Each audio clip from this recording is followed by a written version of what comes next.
Hello YouTube, I hope you're all doing well. My name is Joseph. Thank you so much for tuning into the Popsicle Night channel. In today's video, we will be looking at all 16 of the fire type Pokemon that will be included in the Darkness Ablaze set. I'll include the timestamp for each Pokemon in the description below. Please consider liking this video and subscribing to this channel. Thank you so much for all your support. To start, let's take a look at the new special energy that also comes in the Darkness Ablaze set, the Heat Energy.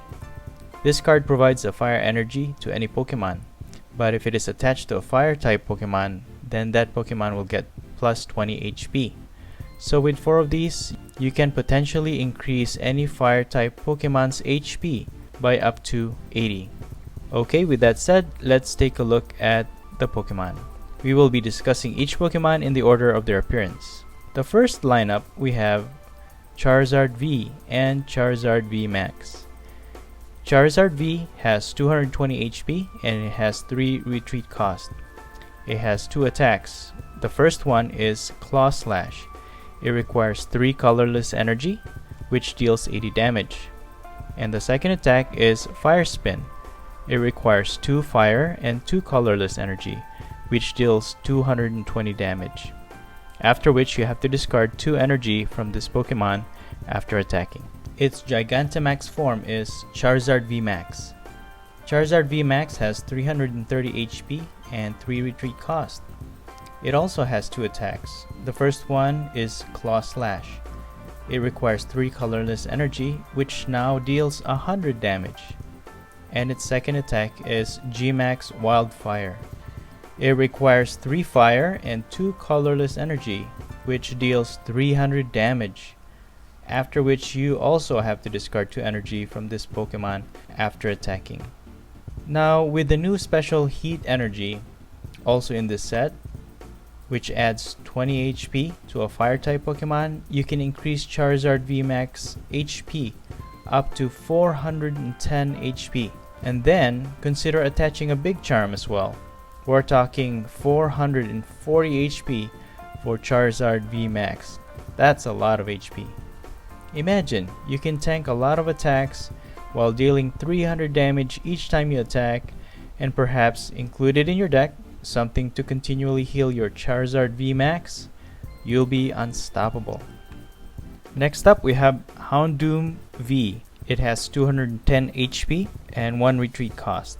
It has 2 attacks. The first one, Searing Flame, requires 1 fire energy and deals 20 damage. And your opponent's active Pokemon is now burned. Its second attack is Vengeful Flame. It requires 2 fire energy and 1 colorless, and it does 100 base damage. If your benched fire Pokemon have any damage counters on them, this attack does 100 more damage.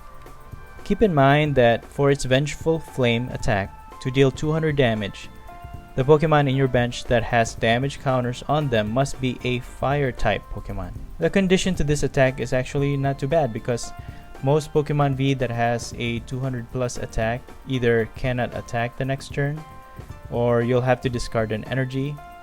But this one, you don't get any of those penalties. You can technically keep attacking for 200 damage each turn as long as there is a fire type Pokemon in your bench that has a damage counter on it. So overall, I think Houndoom V is pretty good. Next up, we have Torchic, Combusken, and Blaziken lineup. With Torchic, it has 60 HP, 1 retreat cost. It has 2 attacks. The first one, Call for Family, which requires 1 colorless energy. Search your deck for a basic Pokemon and put it onto your bench. The second one is Live Coal, which requires 1 fire energy and does 10 damage. Its stage 1 is Combusken. It has 2 attacks. The first one requires 1 fire energy, Smash Kick, which deals 20 damage. And the second one is Heat Beak, which requires 1 fire energy and 2 colorless, which deals 40 damage and burns your opponent's active Pokemon. Stage 2 is Blaziken with 170 HP and 2 retreat cost. This Pokemon has an ability Double Type. As long as this Pokemon is in play, it is a fire and a fighting type. It has one attack, Turbo Drive, which requires 1 fire and 2 colorless energy, and it does 130 base damage. With that attack, you can attach a basic energy from your discard pile to one of your benched Pokemon. It says that you can attach a basic energy, so it doesn't necessarily have to be a fire energy. It could be very useful in accelerating your energy attachment to your benched Pokemon. Also, with its ability, you can definitely make good use of its type advantage against other Pokemon. It can deal up to 260 damage for each attack against those with weakness. Think about it, majority of lightning, colorless, and even some dark type Pokemon are weak against fighting. And then grass and metal type Pokemon are weak against fire. So Blaziken basically has an advantage against a huge percentage of other Pokemon in the game. So with those two typing, Blaziken can be very versatile when it comes to type advantage. And that's a look at Torchic, Combusken, and Blaziken. Next up we have Heatran with 130 HP with 4 retreat cost. It has 2 attacks. The first one is Fire Fang, which requires 1 fire and 1 colorless. It does 30 damage and your opponent's active Pokemon is now burned. Its second attack is Raging Fire.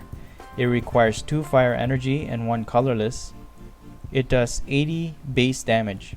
However, this attack does 10 more damage for each damage counter on this Pokemon. Now with Raging Flare, if this Pokemon only has 10 HP left, this attack would normally deal 200 damage max without any other boost to it. But considering that it has 4 retreat cost, you can equip Heatran with buff padding.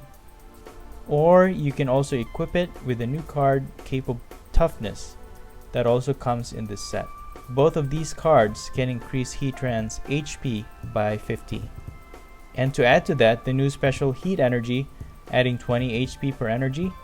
And if you have 4 of these attached to Heatran, you add an extra 80 HP. So in a perfect setup, Heatran can have up to a whopping 260 HP.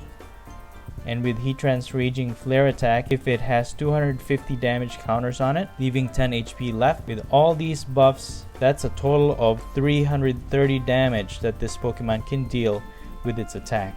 And that's a one-hit KO to most VMAXs. So Heatran definitely has some potential. Very strong attack for a basic Pokemon, and it only requires 3 energy. So definitely this Pokemon might see a lot of play. Next, we have Pansear and Simisear lineup. With Pansear, it has 60 HP, 1 retreat cost. It has 2 attack. The first one is Live Coal with 1 fire energy. It does 10 damage, and its second attack is 2 colorless Bite, and it does 20 damage. With its stage 1, Simisear, it has 100 HP and 1 retreat cost. It has 2 attacks. The first one is Flare, requires 1 fire energy, and it does 30 base damage. And its second attack is Giga Impact, which requires 3 colorless energy, and it does 110 damage. And during your next turn, this Pokemon cannot attack. Now with its second attack, it's interesting to point out because it consists only of colorless energy. So you can technically include this Pokemon in any of your deck, and it could potentially help with you having an option to having a certain type of advantage against certain decks. And with its other counterparts, you can potentially have type advantage against multiple types of Pokemon decks.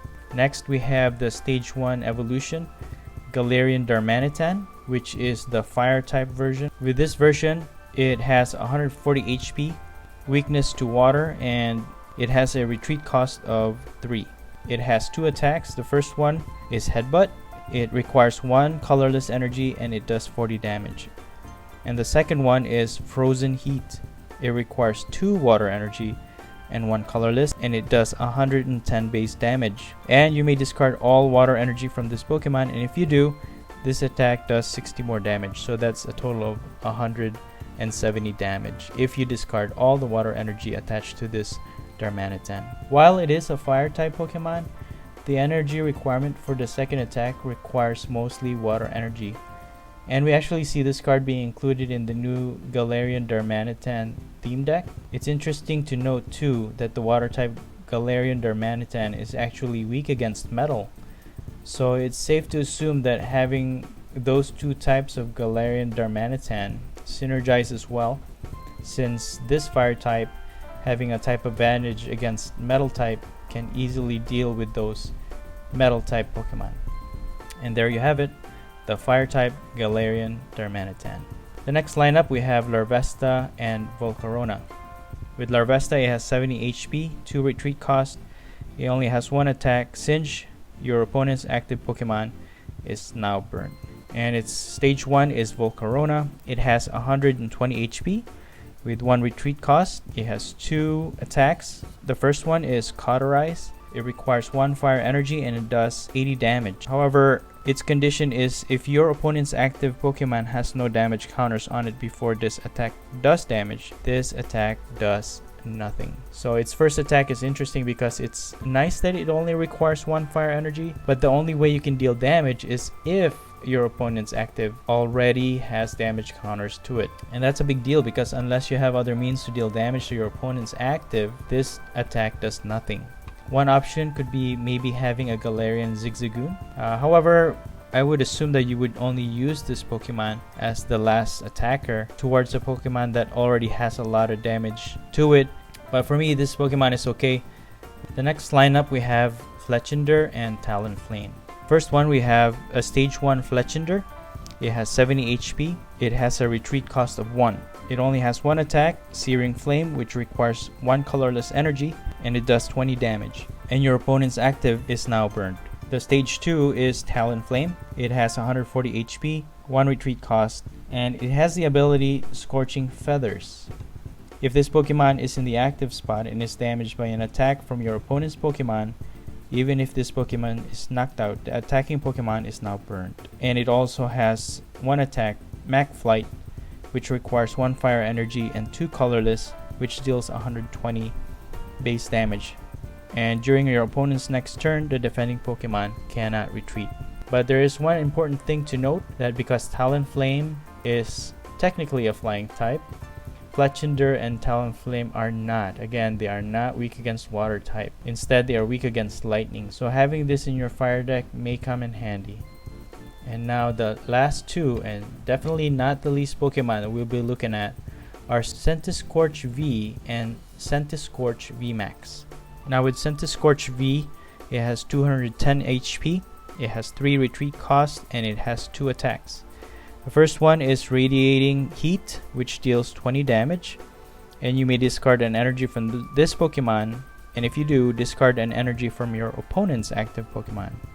And its second attack is Burning Train, which requires 4 fire energy, and it does 180 base damage. Now its first attack is very reminiscent of Inteleon VMAX Hydro Snipe, where you can remove an energy from your opponent's Pokemon into their hand. But Radiating Heat discards an energy, but only if you discard an energy from Centiskorch V first.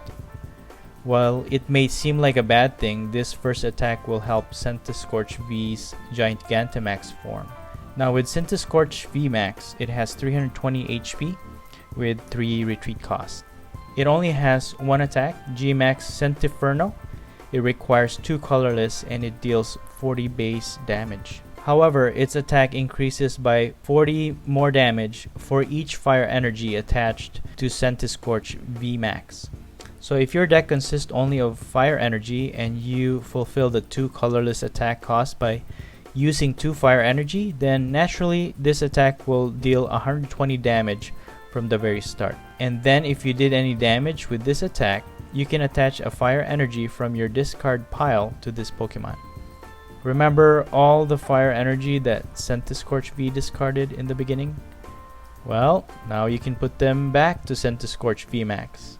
I wonder though, since it doesn't necessarily say that it has to be a basic fire energy from the discard, if the heat energy, which is technically a fire energy but it is a special energy, can Centiskorch VMAX attach that to itself after attacking? If in fact that is the case, then you can also increase Centiskorch VMAX attack and HP at the same time. And just like Charizard VMAX, you can increase the HP up to 430 HP. And as far as attack damage goes, from Centiskorch VMAX's very first attack, there was the 1 energy attached from the previous attack and then 1 energy from your hand, so each turn you potentially would increase its attack by 80 damage. However, with the help of Welder, you can attach 2 fire energy from your hand by using this support card. Then the 1 energy attached from the previous attack, and then you also can attach 1 energy from your hand to Centiskorch, so between turns you are attaching 4 energy, increasing its attack by 160 damage. So first attack will be 120 if you start with just 2 fire energy. And then the second attack with Welder and all, you will be dealing 280 damage. That's a 1-hit KO for most tag teams. Third attack, again with Welder and all, you will be dealing 440 damage. Fourth attack, 600 damage. And from here on, no one will be able to survive any of your attacks. This is of course if you always have the perfect hand, but this is just a look at the potential of this Pokemon. I really like this one very much, bulky and super powerful. And between Charizard VMAX and Centiskorch VMAX, I think Centiskorch is more powerful, but Charizard VMAX looks the coolest. And there you have it, that's a look at the Fire-type Pokemon in the new Darkness Ablaze set. In the least bit, I hope this was informative and helpful. I hope you enjoyed this video. Like the video if you liked the video, dislike the video if you dislike it. Leave a comment, tell us what you think about the new cards in the set, and subscribe to my channel for more contents like these. As always, thank you for watching and have a great day.